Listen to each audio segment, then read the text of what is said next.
종교심리학자가 24시간을 구분해 가지고 잠자는 8시간을 빼고 남은 16시간을 사람에게 도입을 해보았습니다. 사람의 수명을 80으로 잡고 갓 태어난 아이를 아침 7시라고 한다면 20세가 되면 오전 11시 34분이 됩니다. 또 30세가 되면 오후 1시 51분이 되고 40세가 되면 오후 4시 8분이 됩니다. 50세가 되면 벌써 밤 6시 25분으로 기울고 60세가 되면 밤 8시 42분이 됩니다. 그리고 70세가 되면 이제 잠자리에 들어가야 하는 밤 11시가 됩니다. 더 나아가 80이 되면 늦은 밤 12시로 넘어가게 된다고 했습니다. 잠자리에 들어가는 11시를 지나 밤 12시라고 하는 말은 우리 인생의 죽음의 시간인 영원한 안식을 말하는 겁니다. 오늘 여러분에게 주어진 인생의 시간은 몇 시쯤 되었다고 생각합니까? 아침입니까? 오전입니까? 아니면 늦은 밤이 가까이 오고 있는 겁니까? 우린 오늘도 인생의 밤을 향해서 부지런히 달려가고 있습니다. 아침인가 생각하였는데 어느덧 불을 꺼야 하는 밤을 맞이합니다.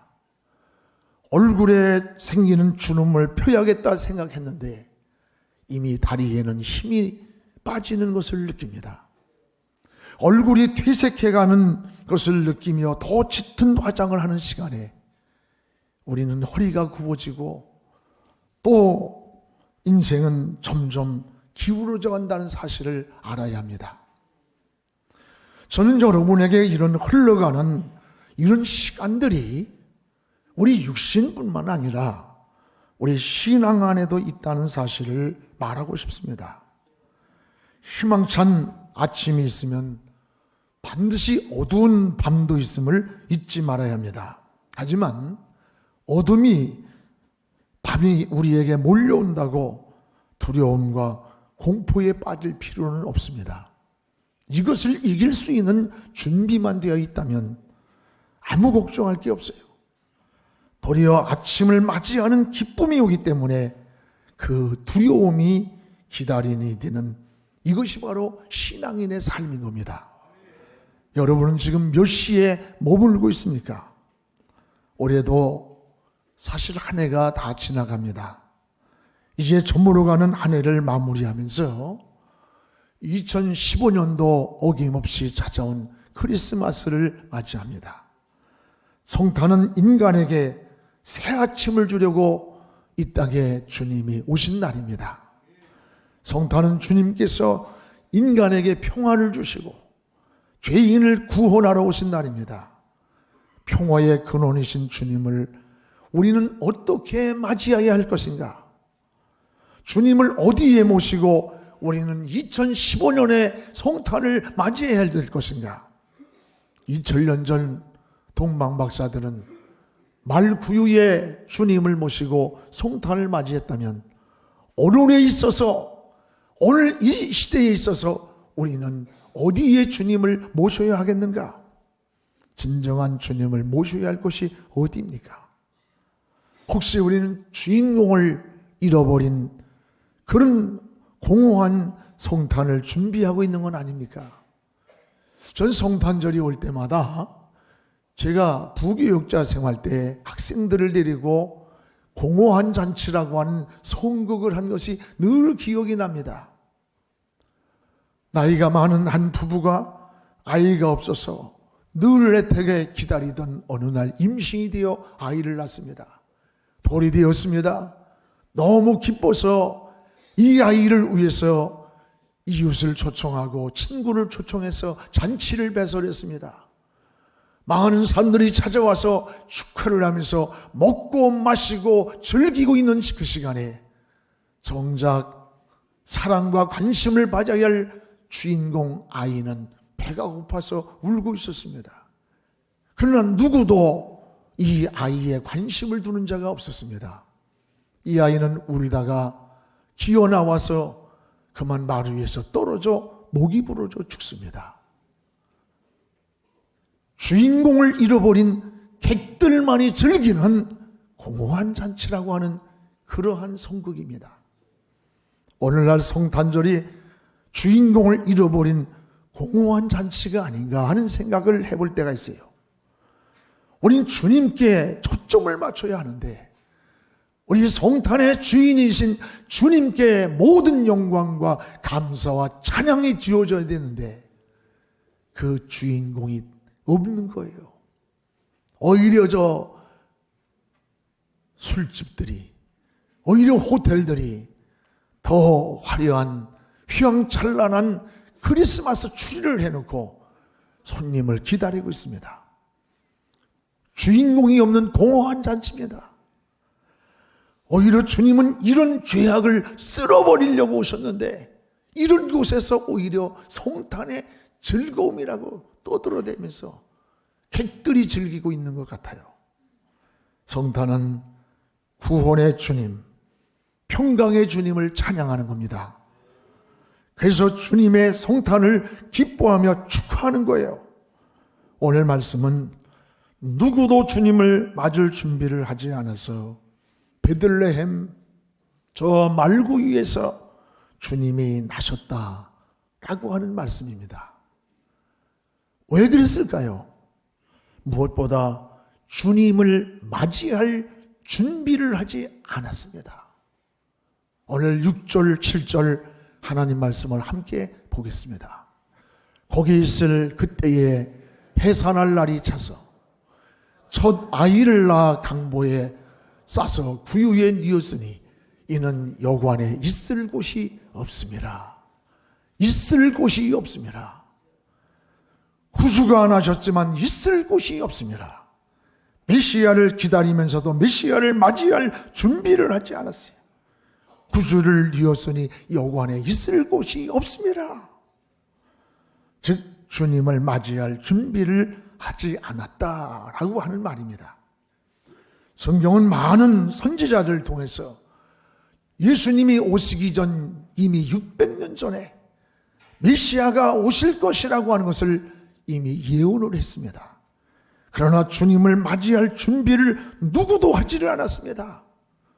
주님이 오실 베들레헴에는 호화로운 집도 많았을 것이고 사람들이 머무는 숙소도 호텔도 많았을 거예요.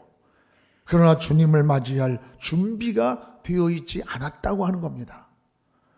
성경은 이미 주님이 오시기 수백 년 전에 메시아가 오신다, 메시아가 오신다라고 예언을 했습니다.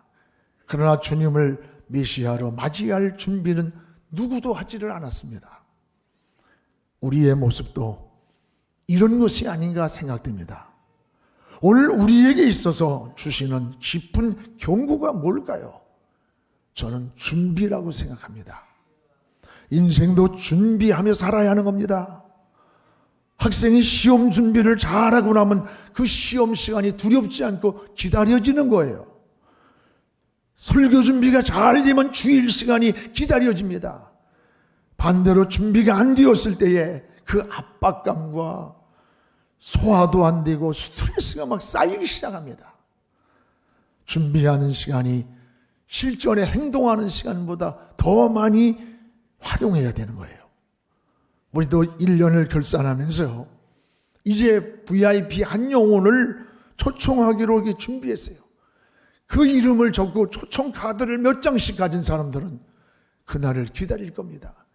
그러나 한 사람의 영혼도 초청 카드를 만들지 못한 사람은 마음에 부담감이 되고 오히려 압박감이 될 거예요. 여러분, 올림픽에서 100m 선수가 뛰는 시간은 아주 몇 초에 몇 초. 그러나 그 몇 초의 영광을 위해서, 승리를 위해서 준비하는 시간이 얼마입니까? 4년이에요. 전에 우리 교회에 와서 간증하던 그 유명한 코미디언이 있었습니다. 그 집사님의 고백이 이 관중들의 3분 동안의 웃음을 만들어내기 위해서, 그 웃음을 주기 위해서 3분의 시간을 위해서 일주일에 8시간씩, 하루에 8시간씩 일주일을 준비한다는 거예요. 그 3분이라고 하는 웃음을 만들기 위해서. 그냥 되는 게 아니에요. 오늘 신앙도 마찬가지입니다. 인생뿐만 아니라 신앙도 준비하면서 살아야 되는 거예요. 하나님은 의욕만 가진 자를 쓰시지 않아요. 준비된 자를 사용합니다. 모세를 왕궁 40년에서, 저 광야 40년에서 준비해서 이스라엘 민족의 지도자로 그를 부르셨습니다. 예수님도 3년 동안 제자들을 잘 준비해서 세상의 복음화를 향해서 야성으로 세상으로 내보냈습니다. 여러분, 마태복음 25장에 보면 신랑을 기다리는 10처녀 비유가 나옵니다. 거기 보면은 지혜로운 5처녀는 기름을 준비하고 신랑을 기다립니다. 그러나 미련한 5처녀는 준비성 없이 신랑을 기다리다가 신랑이 온다 하니 그때서 준비하러 갔습니다. 그러나 이미 문은 닫혀버렸습니다. 기다림이 헛수고가 되었습니다. 한 번 닫힌 문은 다시 열리지 않았습니다. 기회는 다시 오지 않았습니다. 사랑하는 성도 여러분, 준비 없이 메시아를 맞이한 2000년 전 이 베들레헴 사람들의 모습이 바로 우리들의 모습이 아닙니까? 주님 맞을 준비가 되어 있습니까? 지금 우리는 무엇을 준비해야 됩니까? 오늘에 있어서의 성탄은 이제 다시 오실 주님, 재림하실 그 주님을 기다리며 준비해야 할 성탄이 오늘 우리의 준비입니다. 여러분, 어쩌면 기도로 준비하고 믿음으로 준비하고 충성스럽게 준비하고 지혜로운 5처녀들처럼 신랑을 기다리는 것처럼 영적으로 깨어서 주님을 맞이할 준비를 하는 것이 우리 성도의 지혜요, 오늘의 성탄의 의미가 아닐까 생각합니다. 또 하나는, 오늘의 성탄은 어디에 주님을 모시고 우리가 맞이해야 될 것인가? 어디에? 2000년 전 성탄은 말구유에 메시아를 모셔놓고 축하를 했다면, 오늘에 있어서의 성탄은 어디에 주님을 모시고 우리가 성탄을 맞이해야 되는 것일까? 화려한 저택일까? 화려한 호텔일까? 아닙니다. 주님을 모실 것은 바로 저와 여러분의 심령이에요. 마음이에요. 우리 마음에 주님을 모시기를 원하는 거예요. 말구유수처럼 더럽고 냄새나는 인간의 마음 속에도 우리 주님을 모실 때에 새로워집니다. 변화가 일어납니다. 평안이 찾아오고 새 사람이 되는 겁니다. 그래서 예수님은 천국이 여기 있다 저기 있다 하지 아니하고 내 마음에 있다 그랬어요. 주님을 모신 곳이 바로 여러분의 천국이 되는 거예요. 사랑하는 여러분, 주님을 떠난 곳이 지옥입니다. 사람들은 왠지 많은 소유가 있어야만 행복하리라 생각합니다. 그런데 소유가 많음에도 불구하고 쾌락을 즐기면서도 안식과 평안이 없이 방황하는 이들이 얼마나 많아요. 이것은 주님을 모셔야 할 우리 마음속에 주님이 계시지 않기 때문이에요. 전에 미국에서 재벌 100명에게, 그리고 최고의 지성의 첨단을 걸어가는 사람 100명에게 설문을 조사했습니다. 당신은 지금 행복합니까? 그들은 서슴없이 하는 말이, 아니요, 나는 행복하지 않습니다. 평생 먹을 것 입을 것을 걱정하지 않는 그 부를 쌓아놓고도, 남들이 갖지 못한 고상한 지식을 소유하고도 나는 행복하지 않다라고 말할 수 있다면 누가 행복한 겁니까? 누가 평안이 있는 겁니까?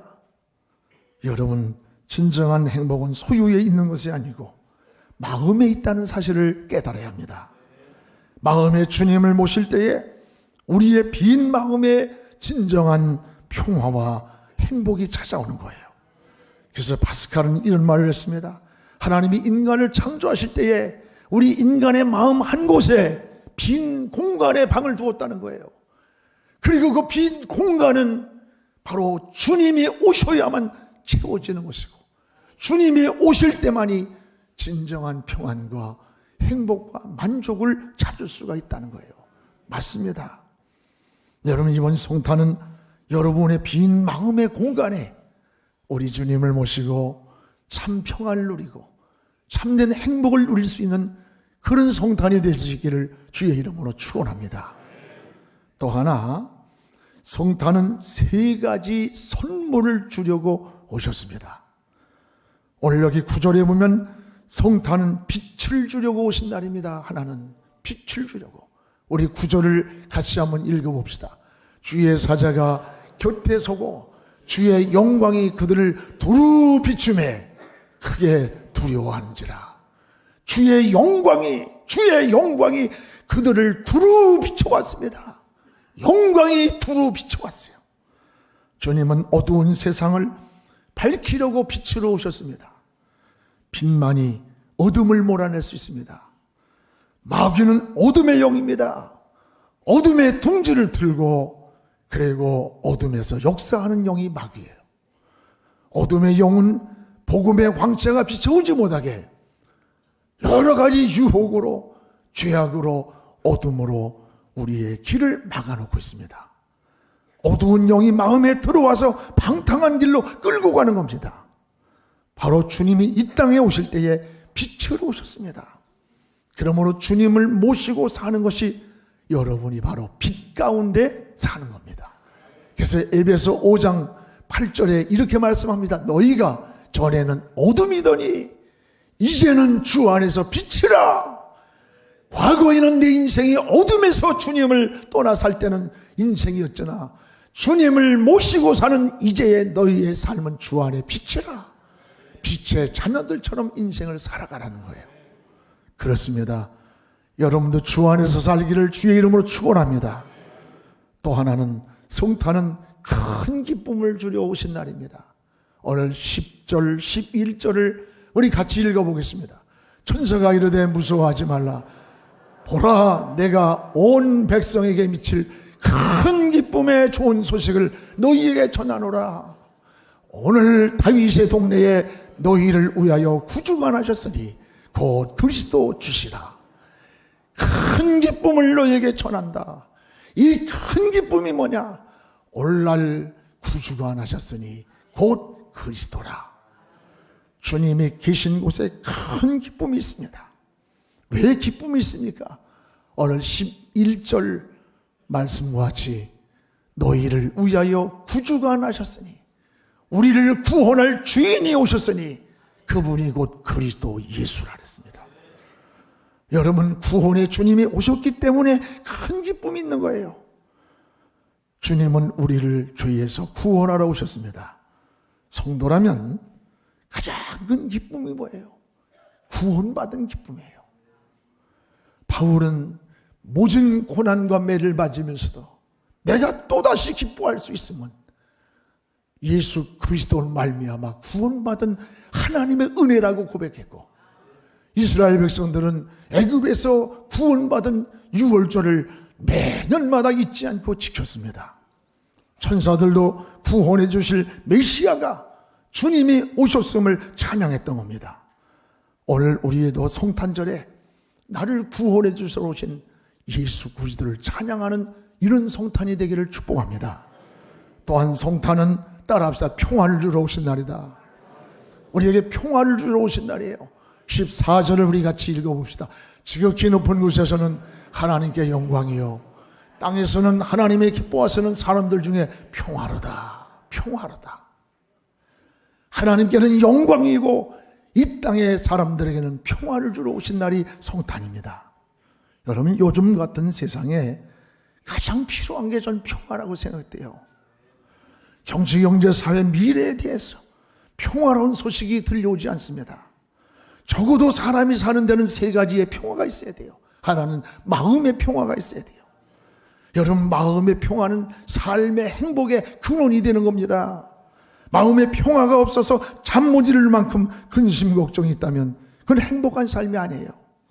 평안이 얼마나 중요한지 주님은 우리에게 나타나셔서 내가 너에게 평안 주러 오셨노라고 말씀하고, 부활하신 주님이 첫 말씀이 제자들에게 너희에게 평안이 있을지어다. 오늘 천사들도 메시아가 올 때에 제일 먼저 알려준 소식이 이 땅의 모든 사람들에게 평화라 그랬습니다. 오늘 이 평화가 성탄절을 통해서 여러분 마음에 있기를 축복합니다. 또 하나의 평화는 여러분의 가정이 있어야 돼요. 가정은 하나님이 만드신 최초의 인류 공동체예요. 이 가정 안에 행복이 없으면, 가정 안에 웃음이 없으면, 가정에 평화가 없으면 밖에 나가 아무리 인생을 성공한들, 소유를 많이 가진들 행복한 삶이 못 됩니다. 가정은 행복의 뿌리가 되는 거예요. 여러분 부부간에, 부모와 자식간에, 형제간에 평화가 있어야 돼요. 성경에서 가장 모델이 신약에서는 고넬료의 가정이고 구약에서는 노아의 가정입니다. 이 가정의 공통점이 뭔지 알아요? 하나님이 중심이 되었어요. 하나님을 경외하는 가정, 하나님을 중심에 모신 이들의 가정이 행복한 가정이었고 평화로운 가정이었습니다. 우리는 성탄절을 통해서 분열과 갈등에 있는 가정이 있다면 다시 한번 치유되기를 주의 이름으로 축원합니다. 또 하나는 나라도 평화가 있어야 합니다. 지금 여러분 노사 갈등으로 너무 큰 고통을 겪고 있어요. 마치 서로 죽자고 하는 것 같아요. 기업들은 투자를 기피하고 분노하며 배신감을 느끼며 외국으로 떠나려고 합니다. 여야 정치는 국민들은 안중에도 보이질 않는 것 같아요. 당리당략에 사로잡혀 방향을 잃어버리고 어쩔 줄 모르고 있는 것 같아요. 남북관 김정일의 손에 핵이 쥐어져 있는 아주 최악의 상태가, 위험의 상태가 지금이에요. 일본은 끊임없이 교활하게 군비를 증강하고 있고 세계는 IS에 떨고 있습니다. 이러한 때 가장 필요한 게 뭘까요? 평화입니다. 평화가 어느 때도 보다 필요한 때예요. 그러나 우리 힘만 가지고 안 돼요. 하나님이 도와주셔야 됩니다. 사랑하는 성도 여러분이요, 성탄은 우리 주님이 이 평화를 주러 오신 날이에요. 이번 성탄을 통해 주님이 주시는 이 평화가 여러분의 마음에도 가정에도 우리 민족에도 이 평화가 있기를 기도합시다. 주님을 모신 곳에 참 평화가 있습니다. 주님을 모시면 미움이 사랑으로 변하고 불행이 행복으로 바꿔집니다. 문제 속에 답이 보이고 방황 속에 길을 찾게 되는 거예요. 주님이 인생의 길이 되시고 평안이 되시고 해답이 되시기 때문입니다. 2000년 전 주님을 말구에 모시고 경배했다면 오늘의 성탄은 여러분의 삶의 현장이 되어야 합니다. 우리는 성탄의 동방박사들처럼 황금과 유약과 모약을 드리지 못할지라도 이 성탄절에 가장 귀한 영혼들, 열만에 방황하는 영혼들, 허전하고 공허한 영혼들이 얼마나 많아요. 그 VIP를, 그들을 초청하는 아름다운 성탄의 선물이 되기를 주님의 이름으로 축복합니다.